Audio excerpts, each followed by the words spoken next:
Welcome to the return of the Naples United Church of Christ Clergy Roundtable. My name is Sharon Harris Ewing. It's my privilege to serve as assistant minister. I'm joined by my colleagues and friends, the Reverend Dawson Taylor, senior minister, and the Reverend Deborah Kaiser Cross, our minister for congregational care. Whether you were a regular viewer in 2020 who has anxiously waited for our return, or a first-time viewer who just discovered us, we're glad that you have joined us this evening. So the format for the roundtable is this. We choose a book that we think will be thought-provoking and timely, and then we discuss the book over a period of weeks, with each of us facilitating different sessions. It's not required, but we hope you will read along with us and believe that your experience will be enriched if you do. Our discussions are recorded and archived so that you can watch them at another time, watch them over again, or share them with friends. They can be accessed via livestream.com/NUCC or our NUCC YouTube site. Our books have varied from a theological discussion of universal grace to a powerful treatise on how to be an anti-racist, from learning to live with joy to learning how to forgive. Dawson and Deb, do you have any comments you would like to make about the Clergy Roundtable before we dive into tonight's book? I just want to say words of gratitude to Brad Van Houten, our director of production, for his not only being with us to record this, but if you actually look back at the first Clergy Roundtable, we were sitting in very uncomfortable chairs just on the chancel, and now I call it the Oprah set. It feels like a much different world, and so I just want to say words of gratitude to Brad, and I want to say words of gratitude to you, Sharon, not only for having the willingness to take this first session on, which means you were doing a lot of your work over the holiday, but for bringing this book to us, because when I opened it and began reading, I saw immediately what you saw in it, and I'm looking forward to the conversation. So I just want to say words of gratitude. And always I want to invite people back for worship on Sunday at 10 a.m. We will be celebrating the baptism of Jesus, which are always powerful reminders about God's work among us and how God claims us. So we'll look forward to that on Sunday. And I'm really grateful, actually, to be back doing this again. Yeah. We were just saying it's kind of like riding a bike. We haven't done it for a while. Yeah. And so we might kind of, stumble a little bit. But I really love the conversations we have, and I love the topics. And it's going to be an adventure, this one. It will. Particularly appropriate for this time in history. Yes. Well, and it was chosen for this time in history. Without a doubt. So this is the first of 6 sessions on the book, The World is About to Turn, Mending a Nation's Broken Faith, by Rick Rouse and Paul Ingram, Lutheran pastors who have extensive experience with interfaith and interreligious relationships. The structure of the book is very straightforward, so you'll see where we're going. The beginning, including the first chapter, focuses on religion in America, past and present. The authors describe what they see as broken within our nation, including the ways that we as Christians are failing to live the life to which Jesus calls us. But the book is more than a critique. It offers a vision for what can be and describes some specific ways that we as people of faith can build a better world. So it's hopeful for us. The authors use the words of the prophet Micah, verse 6-8, as an outline for the life in community to which God calls all people. The words are probably familiar. God has shown you, O mortal, what is good. And what does the Lord require of you but to do justice, and to love kindness, and to walk humbly with your God? So, chapter 2 focuses on justice, chapter 3 on kindness and compassion, and chapter 4 on humility. Chapters 5 and 6 then look at depth on the question of religious pluralism at common themes across various traditions, as well as new ways to affirm the particularity of Christianity without turning that into arrogance. Chapter 7 offers specific ways to build bridges of hope. Finally, I think it's important to articulate the assumptions of the book and the author's purpose. I want to acknowledge up front that not all Americans will agree with these assumptions, and even among the three of us, I think there may be different approaches. But we can't engage the book honestly unless we acknowledge its assumptions. Some are sociological and some theological. First, there is increased diversity. The religious, ethnic, and cultural diversity in our country has been increasing and will continue to increase. Even within Christianity, there is great diversity and even disagreements about belief and behavior. There is increased polarization. What one theologian called honoring difference is never easy, but it seems to have become especially difficult. The level of division and polarization, of tension and even hostility is alarming to many of us. From increased acts of anti-Semitism and Islamophobia, the growth of white supremacy and Christian nationalism, to the political polarization that is evident on this very day, January 6th, in our American history. Americans appear to live in a culture of violence and fear of the other, no matter how the other is defined. Third, the role of Christianity must change. I suspect this will be one of the most controversial assumptions, but Rouse and Ingram affirm that religious pluralism means Christianity can no longer claim to be the only way or the only right faith. Christianity can no longer dominate American life. In their words, we have to find new ways of living without domination as partners and neighbors in the world. But they're clear, this is not a bad thing. In fact, they have great hope based on their understanding of our shared Christian faith, because our faith shows us a way. They affirm, first, that every human being is created in God's image and loved by God. In absolutely no one is excluded. In God's eyes, there is no other. Faith communities are intended to be agents of transformation and hope. We can make this world a better place to live. And they affirm that religious pluralism is a gift.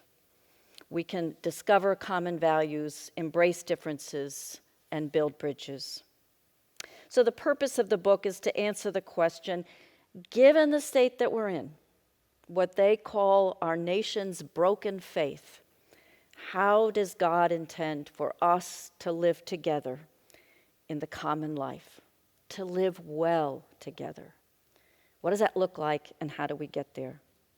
So, Dawson and Deb, are there things I left out in my summary? What would you emphasize if you were introducing this book to someone who had not yet read it? I loved the preface. And, you know, many times I'll just overlook a preface in a book, but that was one of the most compelling parts of the book for me. It's by Peter Marty, who's the editor of Christian Century. And he goes back to a statement by John Winthrop in 1630 that talks about this great political experiment that became the United States. And there's just a one-liner that really struck me. And he said, "We must bear one another's burdens. We must not look only on our own things, but also on the things of our brethren. We entered into covenant with God for this work." Because what I see is the struggle between individual rights And the covenant of the community has created this polarization. And I think we're going to talk about that more, but that was the thing that struck me the most in the preface.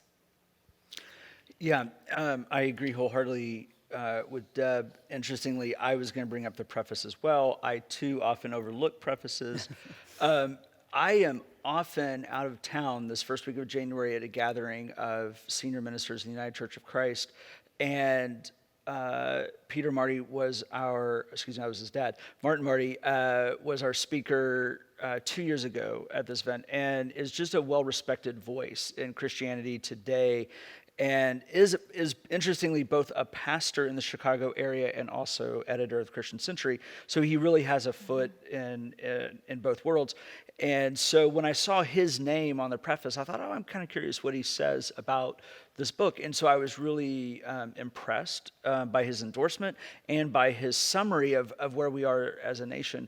And I do want to also say, I think you did a remarkable job of condensing a lot of dense material to summarize this. And I also agree that I think it is difficult for us as mainline Protestant Christians today to think about the idea that we don't, or we may have to adjust, or we need to adjust to the idea that we don't run the show in our nation today. And that's, I think that's difficult for people in the pews. I think that's difficult for those of us in the pulpit.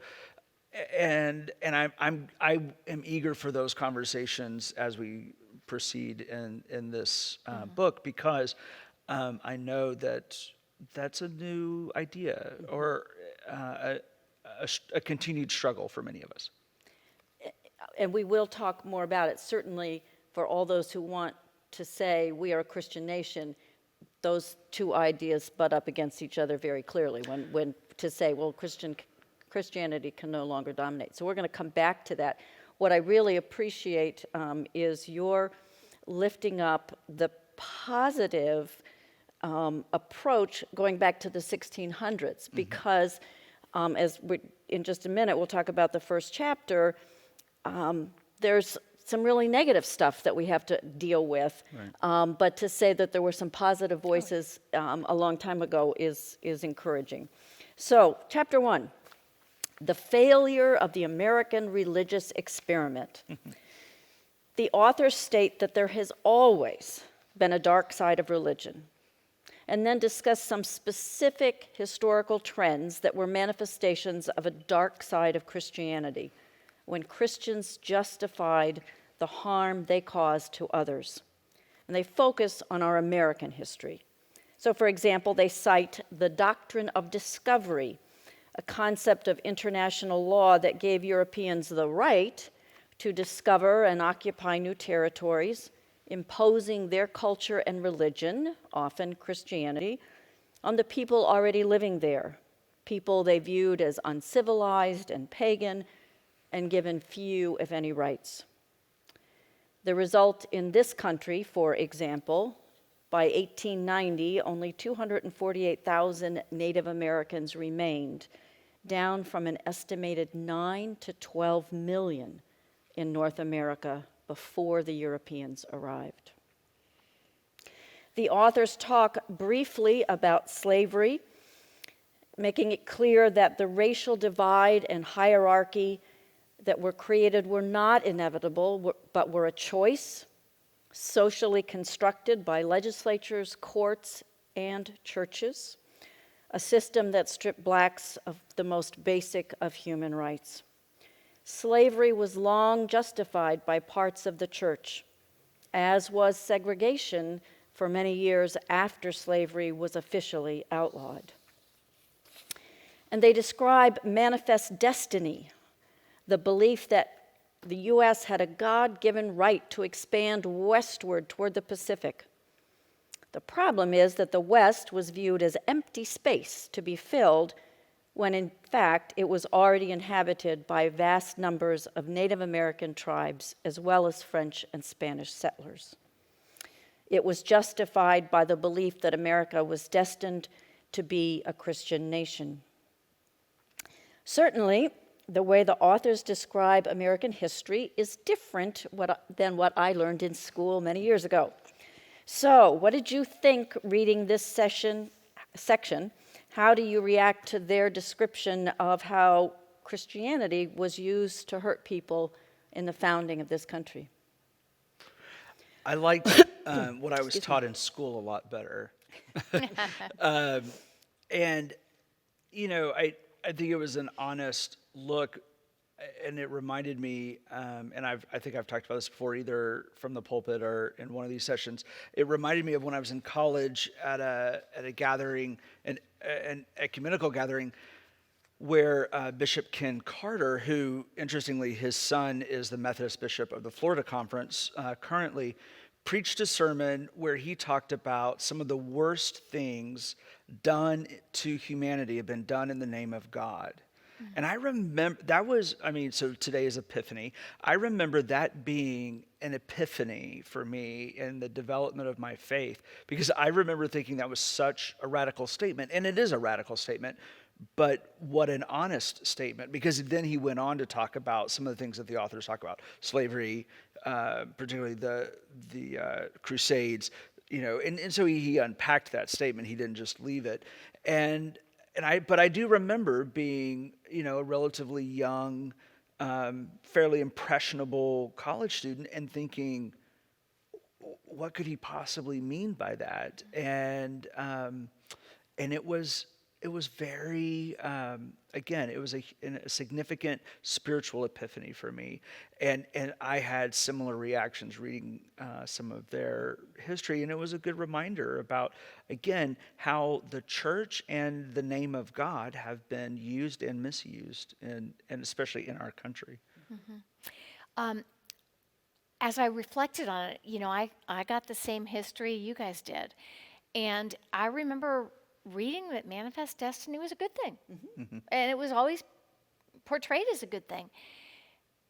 And I realized that the source of that, of othering, came out of the ignorance of the other.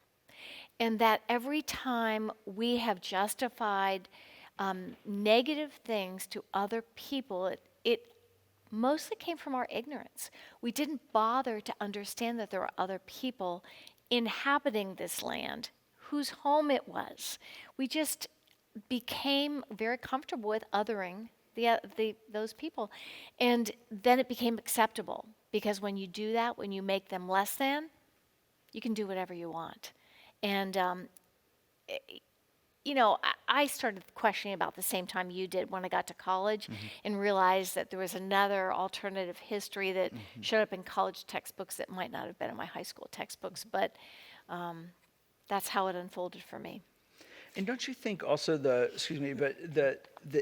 ignorance also drives fear of the other? Mm-hmm. And so, in my opinion, when we have ignorance, that drives fear, and the way that most of us try to manage our fear is to also try to manage the other. And so if we can push them, whoever they are, if we can push them into a corner or paint them into a corner or try to control them and control our ignorance by managing them in some way, because we don't know how to manage our ignorance or our fear, but we can try to manage or control them, then that's a way. And so one of the most powerful ways to control people is religion, especially in a religious-based country, that was founded on, quote, religious principles. Well, founded on the freedom.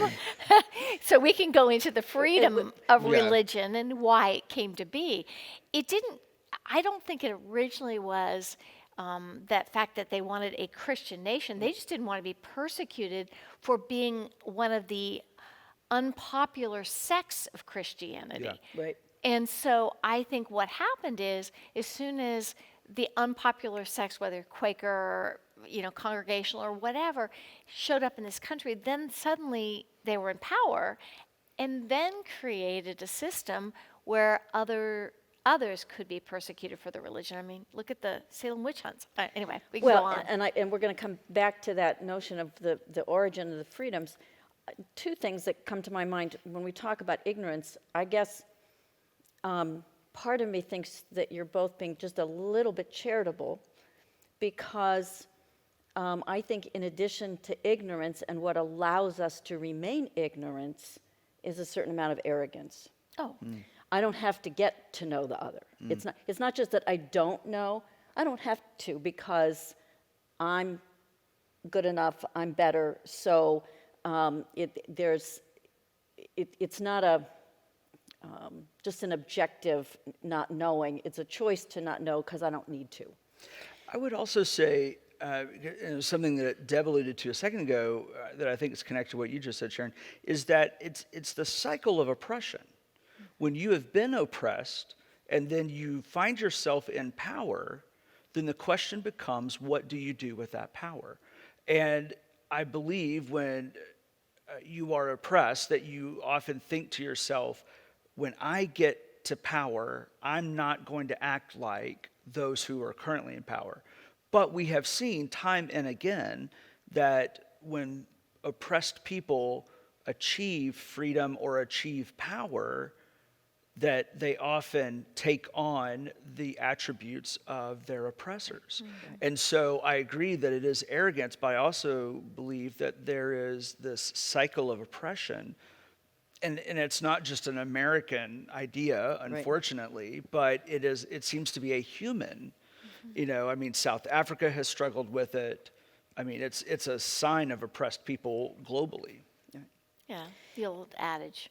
Power corrupts, and absolute power corrupts. Absolutely. Yeah. But there are exceptions. So you look at South Africa, mm-hmm. and the exception is they made some different choices when apartheid was lifted, and the freedom or the Truth and Reconciliation right. Commissions. So there are exceptions. Right. There anyway, are options. We're getting off the subject now. Well, the only other thing I was going to say about relooking at the history is, for me, reading this book was just a little more nudge than I've read very many places to acknowledging the church's part in that American history. I feel like in college, in further work in education, it was very clear to me that America was not perfect, and that as Americans and in the founding of our history, we had done terrible things to the Native Americans and to the Japanese in the World War and in slavery.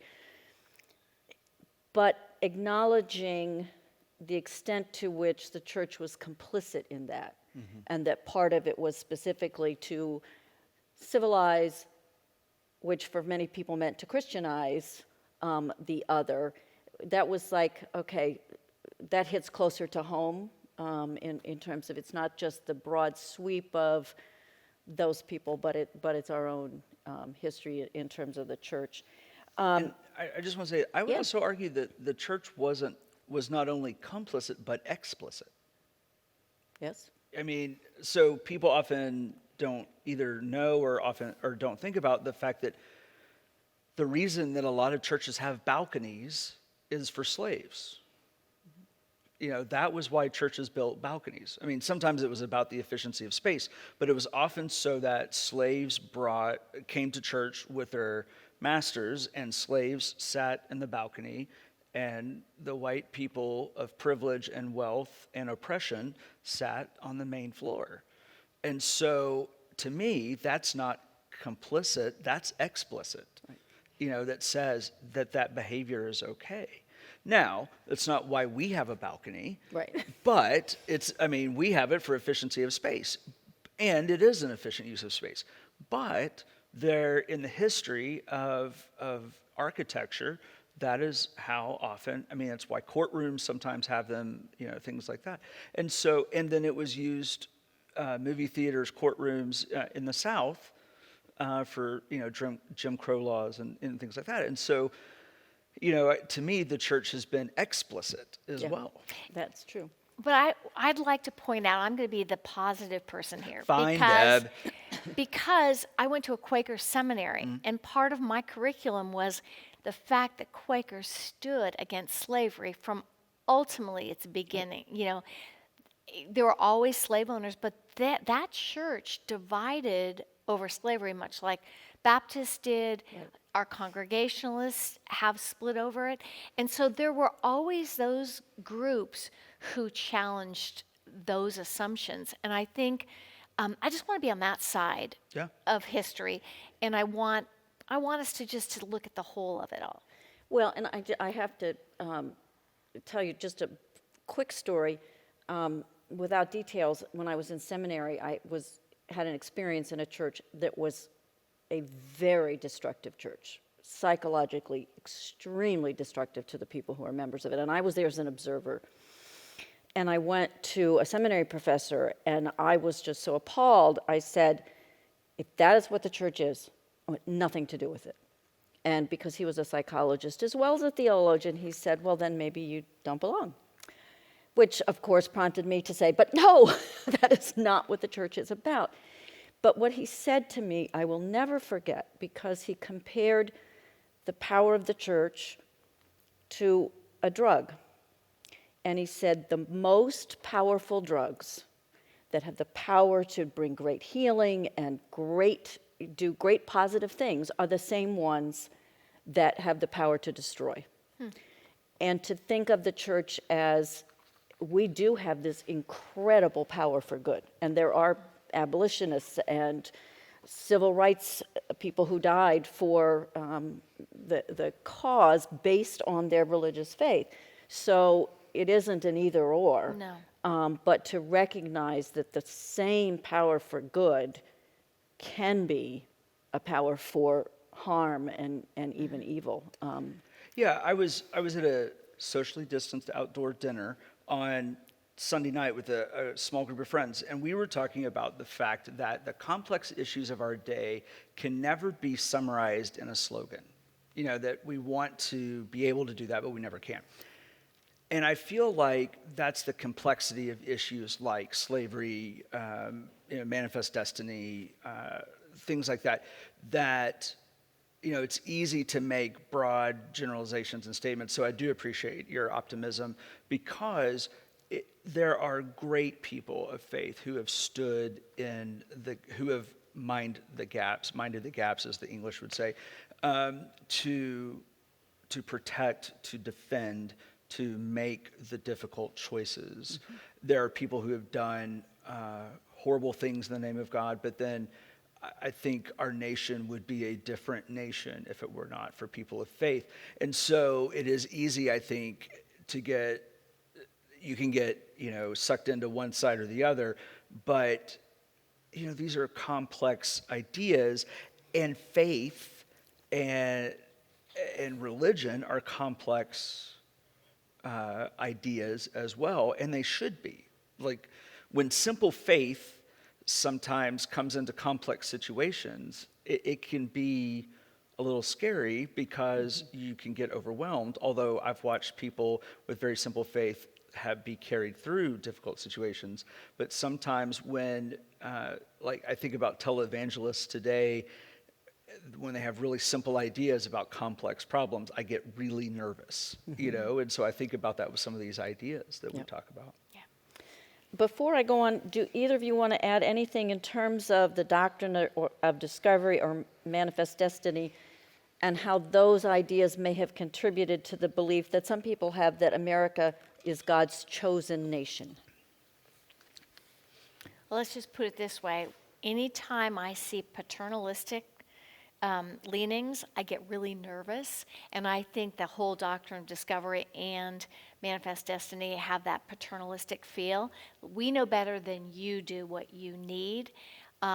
Really gets me nervous. And I've not really understood exceptionalism as this country.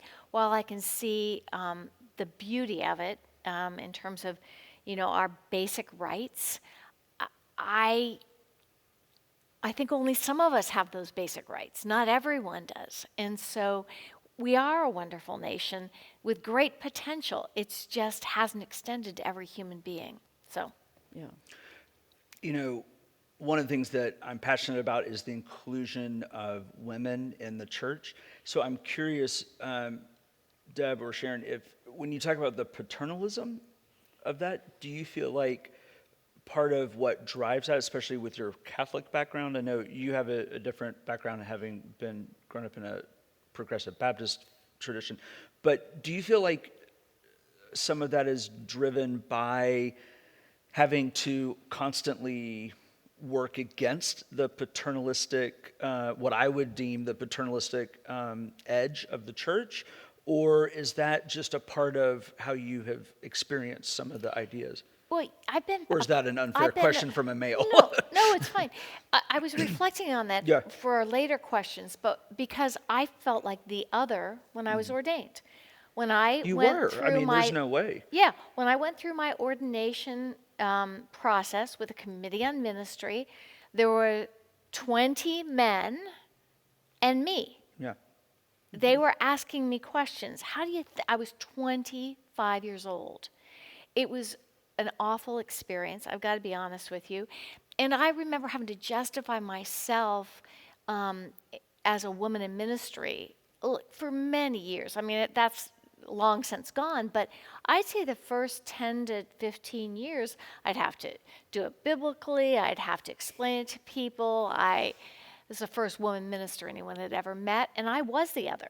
And so even though it's not other in as difficult a way as many people experience feeling like an other, I still have just a little glimpse of what that felt like in the church. And I haven't forgotten it.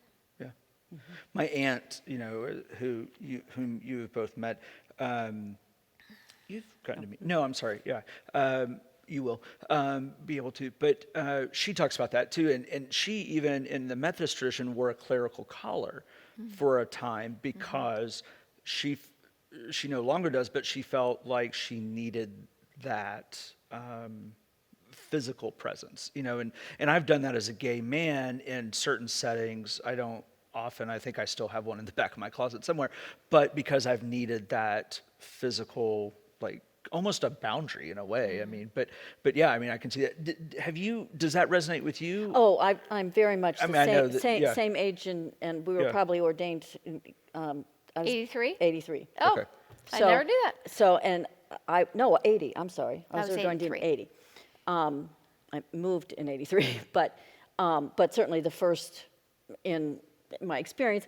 In some ways, the church that I went to serve at a seminary was very progressive, so they weren't against me. I was a novelty. Yes. Yeah. And the senior minister who'd been at the church for 25 years, the delightful person, God rest his soul, I just was sort of intrigued by this idea. And so it wasn't, there were some negative experiences and comments and things, but it was more, this is just something new. The only thing I wanted to say, you mentioned exceptionalism. When I think about, I have a really hard time when people act like God loves America more than other nations. And when we think about being the chosen nation, I go back over and over again to the Israel being the chosen people. And it was not chosen for privilege. It was chosen to do a job, which was to be a light to other nations and to live in a certain way. And so I just think about some of that I'm really uncomfortable with, and that we need to rethink it. But I'm going to move us on, Yeah. because that's early history, and the authors jump from the beginning of our country to more modern times, including the rise of the religious right. Specifically, they discuss what they call the marriage of the conservative right wing of the Republican Party and Christian fundamentalists. In their words, politicians adopted what were known to be important causes to fundamentalists, such as their opposition to abortion and their belief that LGBTQ people were an abomination before God. And they adopted those causes in order to secure the support of a massive number of religious-minded voters and their leaders. So obviously this is a marriage, if you will, they're talking about that happened some time ago. And then they discuss the freedoms that are embedded in the U.S. Constitution, as Deb has mentioned, including freedom to practice one's religion without fear of persecution, freedom of speech, freedom of the press, freedom of public assembly, and the freedom to bear arms. they offered what I think is an important and often neglected insight, and were mentioning this, Deb. These freedoms were intended to protect citizens of a new land against the tyranny and abuse of power that they had experienced in Europe. Contrary to popular belief, they were not derived from the Judeo-Christian tradition. And I think that's really important because it's one of those places where Christian faith and our American understanding gets conflated.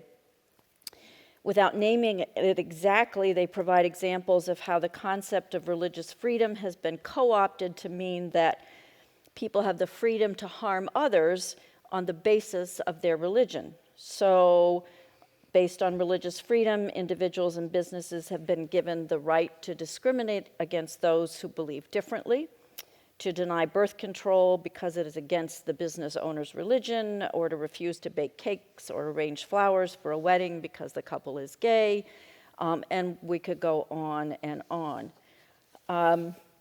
It's tough stuff. What is your perspective or your experience of Christian faith being used to hurt people rather than to help all people experience God's love? And what can we do about it?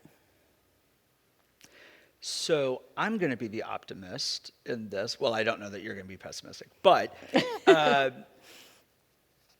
I have certainly experienced religion to discriminate, but what I'd rather focus on is I have seen inclusive churches heal, and I can become emotional about this, heal and help heal people who have experienced that same discrimination or similar discriminations.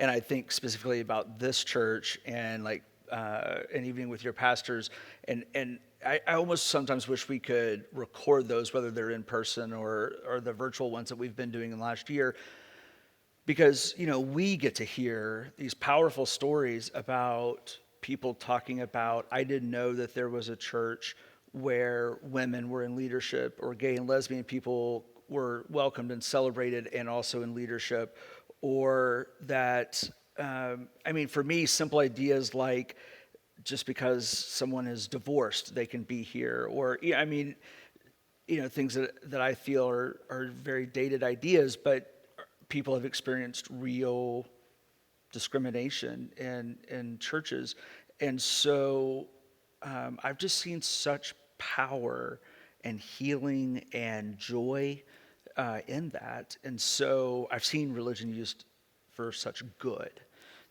which so the flip of that is, obviously, they've experienced such pain.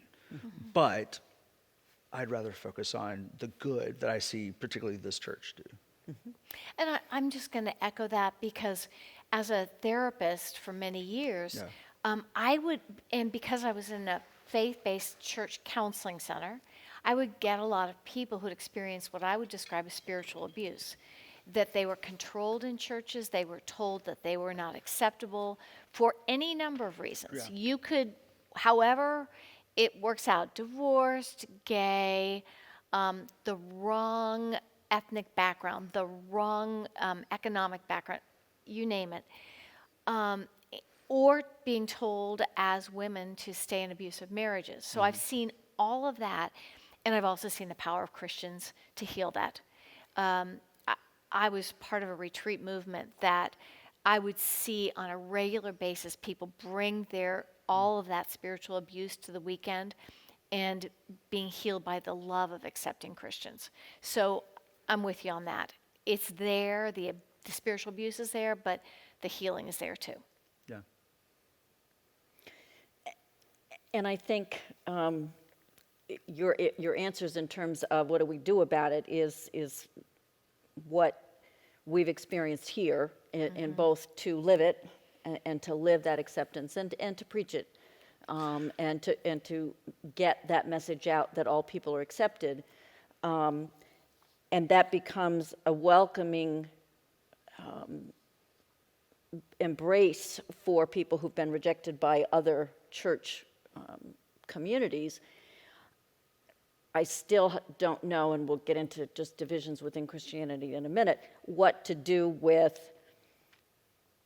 the churches that still want to say, well, if you accept gays, then you're not Christian. Right.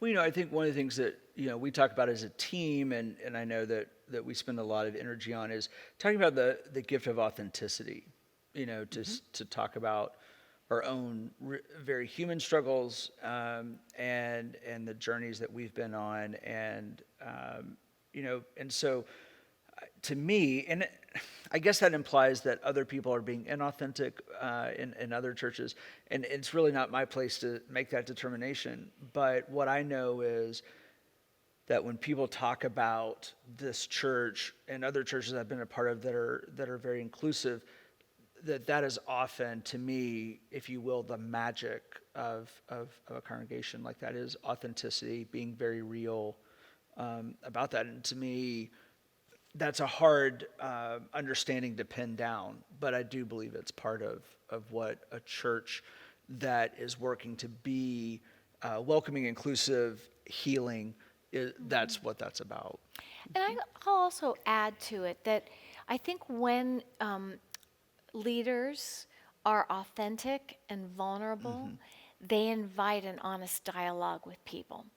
Because as long as we, or clergy or lay leadership, act as if we know everything, or we are invulnerable or on a pedestal in some way, then it's really easy to put us as the other and not be accessible. And so when we start having a dialogue about our own vulnerabilities, it shifts the whole story, because I change my mind about people when I know their stories. And I think, we can talk about how we can shift in the future with other Christians that we may not agree with, but I think it's the power of story. I really do. Yeah. Well, and along with that notion of authenticity and vulnerability, I think, in my experience, what sometimes keeps people at that, well, you can't be Christian if you're divorced, you can't be Christian if you're gay, you can't be Christian if you accept Muslims, whatever, is a need to be certain and to hold absolutes, and to live with a clarity that there is a right and a wrong, and a one side and the other side. And that part of what I've had to learn to live with, and that is related to authenticity and vulnerability, is ambiguity. That life is gray, and that I am not going to have a good, meaningful life if I have to live by absolutes. So I'm going to move on, because I know time is getting by.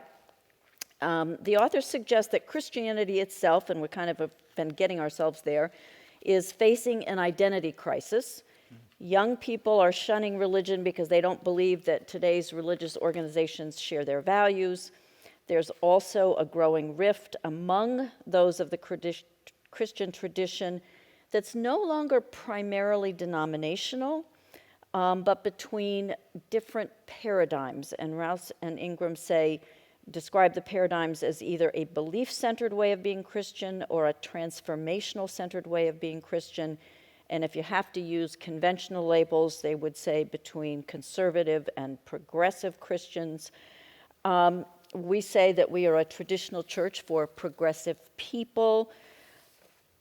What do you make of the divisions? And we've been alluding to them within the Christian church. We're supposed to be one in Christ, but clearly we're not. We haven't achieved that. What can we do? And what can we do as individuals and as a church? And I was really struck in the book, a quote by Mark Laberton. And Mark Laberton is the president of Fuller Theological Seminary, where I got my DMin. Now, its history is as a very evangelical seminary that started out of like crusades from Charles Fuller, okay? So it's had its own history of evolving as a denomination, or as a seminary. And it really has struggled with the fundamentalist side and then the progressive side.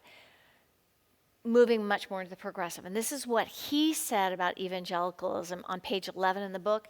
I'm going to read 2 sentences. He said, "The central crisis facing us is that the gospel of Jesus Christ has been betrayed and shamed by an evangelicalism that has violated its own moral and spiritual integrity."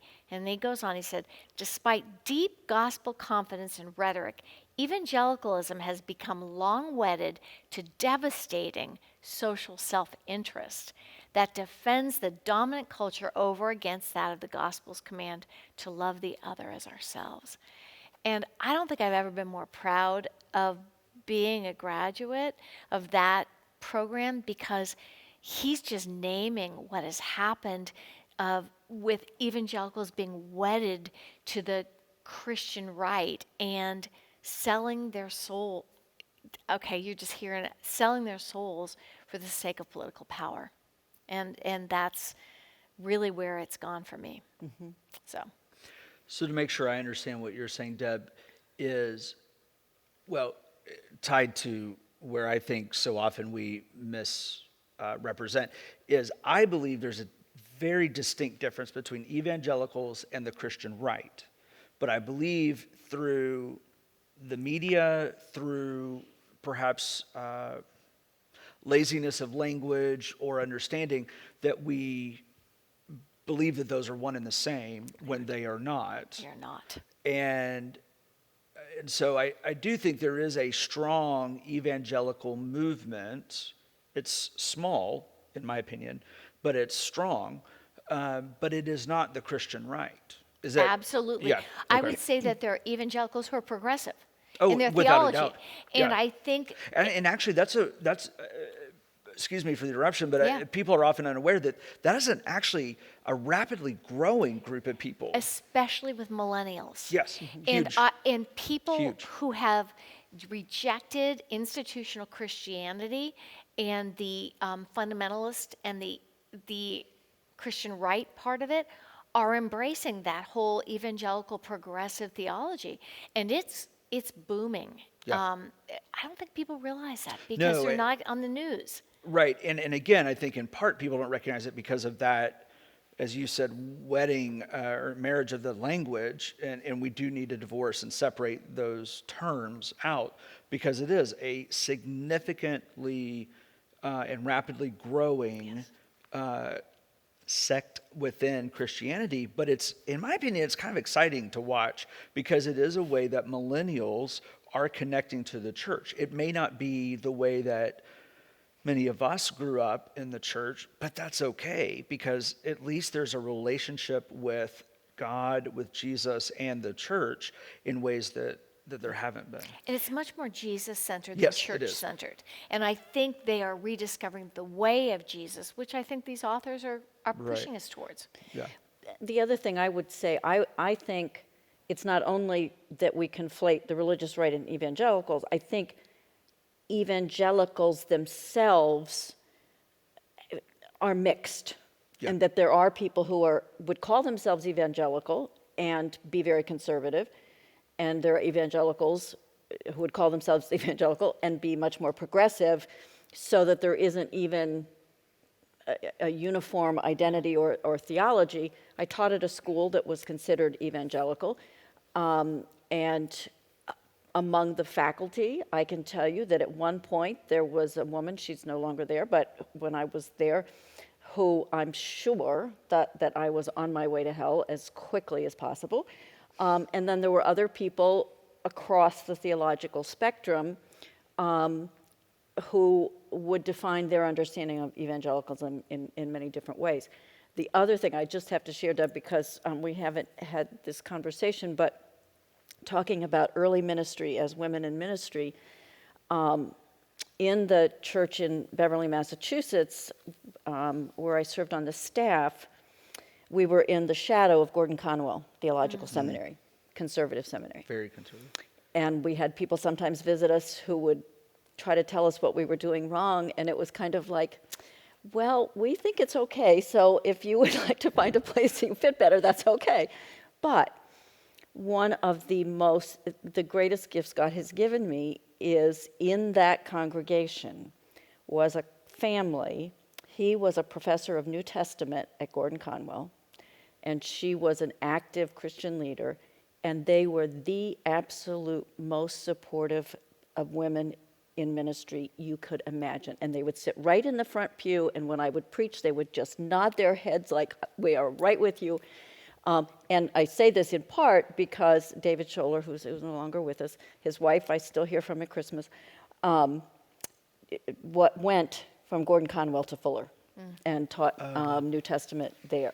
But it was really, he was certainly a progressive evangelical part of the National Evangelical Association, but very much a supporter of women in ministry in the early 80s. Well, and I think part of, and I'm certainly not qualified to speak about or speak for evangelicals, but just from an academic perspective, I think that part of the struggle that the evangelical church has had over, I would say, 15, 20 years, has been that they have been wandering in the deserts, so to speak, to determine for themselves their definition and how they want to be defined, and because they are growing, to be large enough to say that this is a more conservative understanding of evangelicalism and this is a more progressive way of understanding the evangelical movement. And so I think they're kind of coming into their own. And it's up to those of us who've been in the mainline Protestant church to understand better what does it mean to be a progressive evangelical or a conservative evangelical, but it does not mean religious right. Right. Although there are people in the religious right who are evangelical. I mean, it is this kind of both and. But Right. and I think for me that it's really important to make that distinction, because we as more progressive mainline Christians can be just as prejudiced against evangelicals as they might be against us, and we become people who others. Yeah. And I just think it's really important, if we're going to move forward, to really engage in dialogue in our own Christian traditions, and not our own, but the ones that are just outside of our comfort zone, because otherwise we do the same thing. Well, and I think too, pardon me, Sharon, but I just want to jump in to say that this is an important opportunity, or an opportunity to remind ourselves and our congregation that when we talk about being a traditional church for progressive people, when we talk about progressive, what we talk about is the fact that on the spectrum of theological beliefs, that we are a congregation that does welcome the entire spectrum. So our congregation is full of theologically conservative people, moderate people, progressive people. Again, it's not a political statement. It's about the fact that we want to be a congregation that engages people from the evangelical movement, from our Muslim brothers and sisters, our Jewish brothers and sisters. I mean, it is about, because that is a progressive idea within religion. Mm-hmm. You know, there are a lot of churches that don't want to do that or will not do that. So that in of itself is a progressive idea. And so I think that's an important reminder too when we talk about labels and language and things like that. Well, and I think the biggest challenge for me in this, and I don't want to be the negative person, but I feel like for most of my life, I've been in this kind of a circle. Sure. A circle that strives to be inclusive. And I've also interacted with communities or people who don't want to be inclusive, who want to say, no, you're just too far out there. You really aren't Christian. And the way I've expressed it is, my tent, our tent, is big enough to include the people whose theology is a little outside my comfort zone, but I do want to engage with. The rubber meets the road when they want to say to us, but you're not Christian, we're not going to engage with you. And that's, I mean, I don't have an answer to that problem, but I think we just have to keep that door open and keep trying for that dialogue. But I know there were people who would say, well, you're just not Christian by our definition. And I will honestly tell you that I have been in those circles, and the only thing that changes it for me is, again, I'm very active in a retreat movement where there's a huge variety of religious perspectives and theological perspectives. And the only thing that has changed is being in dialogue in a personal way, one-on-one with people, because I can't engage a group because that's when the walls come up. Here's my boundary, I can't engage with you. But I can't tell you how many people I've been able to do one-on-one and opened minds, and I've heard their perspectives. We may not agree, but we've been in dialogue. But it's one-on-one for me. I've never been able to do it in a group in the same way. Well, and it's interesting, this is, I feel like, a little teaser for the future, talking about, in this case, inter-Christian dialogue, that the authors of the book are going to push us, including inter-Christian dialogue, to move to interreligious dialogue in terms of the needs of the world that we live in. I know we're getting close to the end of time. The authors really are trying to offer us a way forward, and they quote Walter Brueggemann's vision: "If we ponder our destination, perhaps it is to be the neighborhood of shalom, the neighborhood of shared resources, of inclusive politics, or random acts of hospitality and intentional acts of justice." Just as a closing thought, where do you find hope for moving forward and mending this broken faith? Or what suggestions would you have for viewers as they read for next week? Because we're going to start winding down. It made me proud that Walter Brueggemann is retired from a UCC seminary, because I loved how I always love how he embraces these wider views, and it did provide hope for me about a vision into the future, about our continued presence here in Naples and beyond, Guatemala, in our denomination as a whole, and in the place that we do have an important journey and presence in this community and beyond. I think what gives me hope is the opportunity to engage with others with curiosity. As opposed to coming in with an assumption, I'm much more committed to coming in with curiosity, to discover people's stories who have different life experiences than me.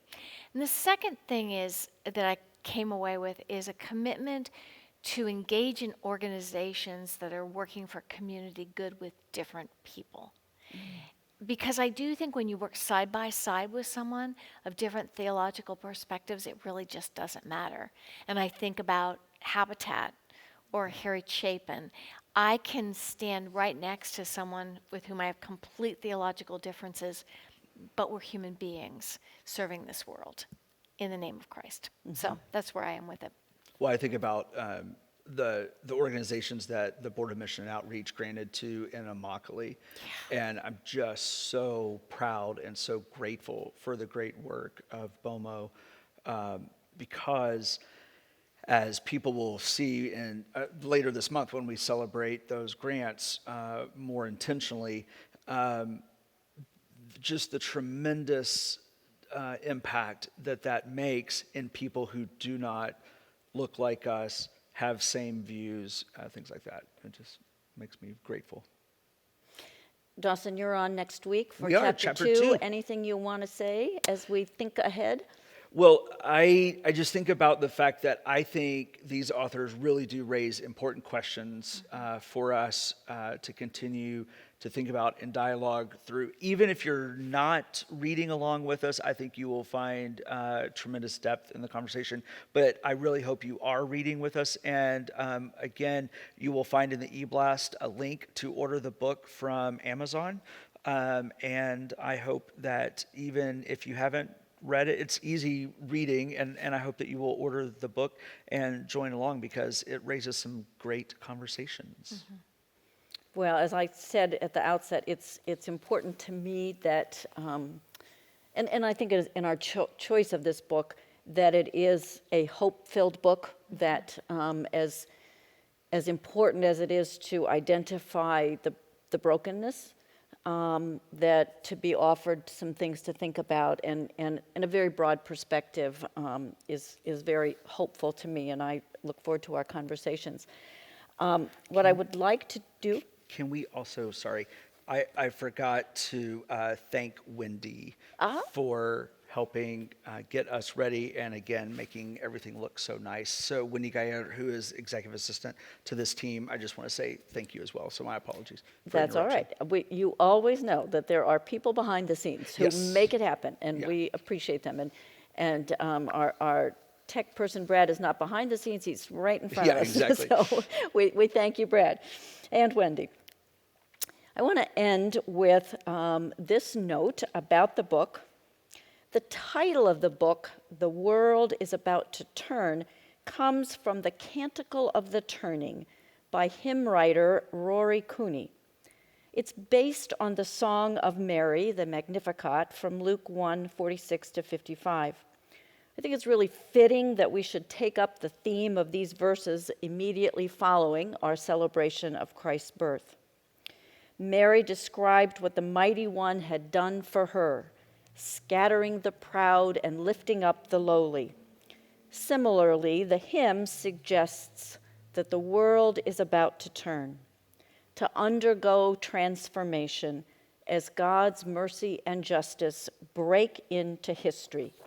So let me share with you these verses from the Canticle of the Turning.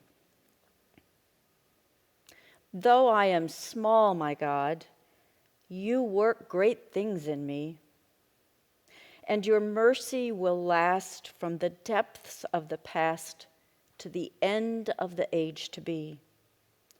Your very name puts the proud to shame, and to those who would for you yearn, you will show your might, put the strong to flight, for the world is about to turn. My heart shall sing of the day you bring. Let the fires of your justice burn. Wipe away all tears, for the dawn draws near, and the world is about to turn. From the halls of power to the fortress tower, not a stone will be left on stone. Let the king beware, for your justice tears every tyrant from his throne.